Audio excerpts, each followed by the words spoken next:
Assalamualaikum anak-anak kelas 6 yang soleh dan solehah. Kembali lagi bersama Ibu Rina di pelajaran tematik Selamatkan Makhluk Hidup tema 1 muatan IPA tentang perkembangbiakan tumbuhan secara vegetatif. Anak-anak, sebelumnya kita telah mempelajari perkembangbiakan tumbuhan secara generatif.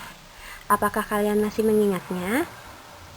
Perkembangbiakan tumbuhan secara generatif yaitu perkembangbiakan melalui proses perkawinan, biasanya didahului oleh proses penyerbukan, yaitu jatuhnya benang sari di kepala putik, yang nantinya akan melalui proses pembuahan.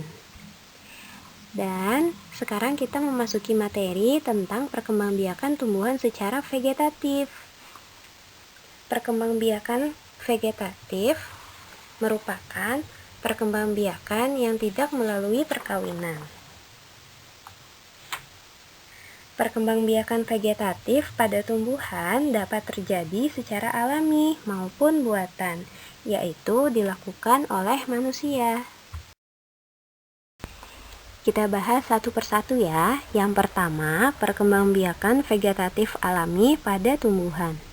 Perkembangbiakan vegetatif alami adalah perkembangbiakan secara tidak kawin yang terjadi dengan sendirinya, tanpa bantuan manusia.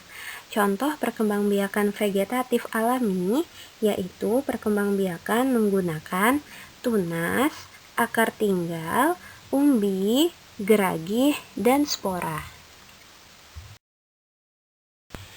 Contoh perkembangbiakan vegetatif alami yang pertama yaitu tunas.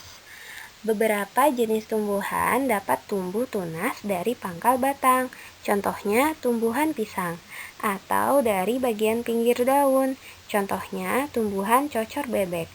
Khusus tumbuhan cocor bebek, pada setiap tunas akan berkembang daun dan akar kecil. Jika tunas tersebut jatuh ke tanah, maka akan tumbuh individu baru. Dapat dilihat pada gambar ya. Yang pertama itu ada tunas pisang, sangat kecil ya, yang tumbuh di sampingnya. Kemudian ada tunas cocor bebek, itu yang ada di pinggir-pinggirnya. Yang kedua, yaitu akar tinggal. Akar tinggal atau yang biasa disebut dengan rizom merupakan batang yang tumbuh mendatar di dalam tanah. Akar tinggal memiliki banyak kuncup yang dapat tumbuh menjadi individu baru. Contoh tumbuhannya yaitu tumbuhan jahe dan kunyit. Selanjutnya yang ketiga, umbi. Umbi dapat berupa umbi batang atau umbi lapis. Yang pertama yaitu umbi batang. Umbi batang merupakan batang yang membengkak berisi makanan di dalam tanah. Umbi batang memiliki kuncup-kuncup yang dapat tumbuh menjadi individu baru. Contoh tumbuhannya yaitu pada tumbuhan kentang. Yang kedua yaitu umbi lapis.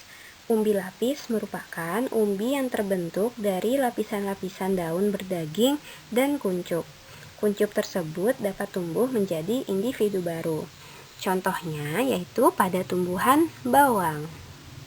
Jadi bisa terlihat ya perbedaan dari umbi batang dan umbi lapis. Yang keempat, geragih. Geragih biasa disebut juga dengan stolon, merupakan batang yang tumbuh menjalar di atas permukaan tanah.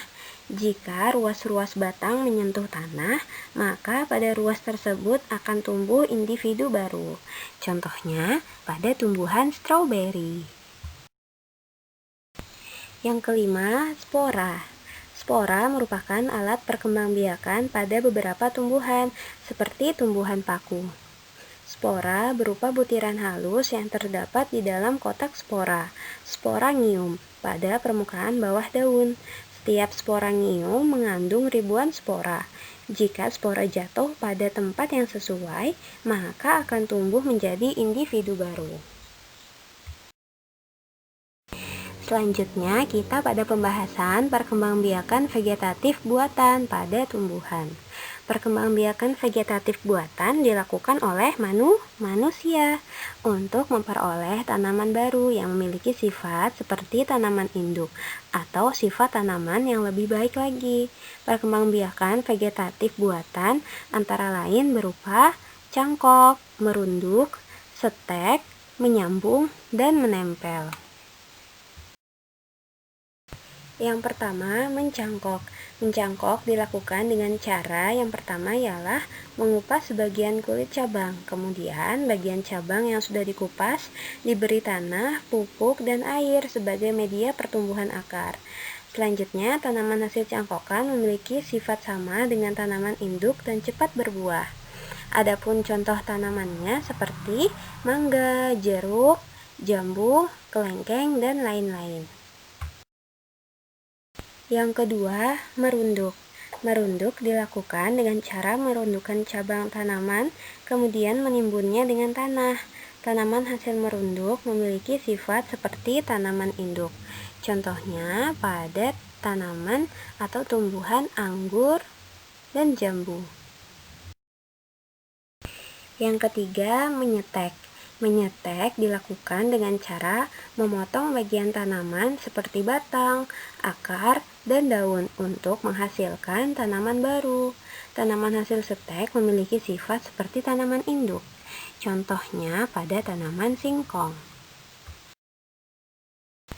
Yang keempat, dengan cara menempel. Menempel atau okulasi dilakukan dengan cara menempelkan sepotong kulit pohon bermata tunas suatu tanaman ke kulit pohon tanaman lain. Tanaman hasil menempel biasanya memiliki sifat yang lebih baik dari sifat tanaman induk. Contohnya, tahan hama penyakit dan berbuah banyak dengan kualitas yang lebih baik. Contoh ini pada tanaman atau tumbuhan rambutan, nangka, dan durian. Selanjutnya yang kelima, mengenten atau menyambung. Menyambung dilakukan dengan cara menggabungkan bagian batang bawah suatu tanaman dengan bagian batang atas dari tanaman lain yang masih sekeluarga. Contohnya yaitu pada tanaman alpukat dan durian. Tanaman hasil enten atau menyambung memiliki sifat yang lebih baik dari tanaman induknya. Nah, anak-anak, itu tadi penjelasan materi dari perkembangbiakan tumbuhan secara vegetatif yang dibagi menjadi dua, yaitu ada yang secara alami dan secara buatan. Selanjutnya, anak-anak mengerjakan tugas mandiri ya. Silahkan buka buku tulisnya dan kerjakan soal-soal berikut. Selamat mengerjakan. Sekian pembelajaran kita pada pagi hari ini. Semoga bermanfaat ya. Terima kasih anak-anak kelas 6. Wassalamualaikum warahmatullahi wabarakatuh.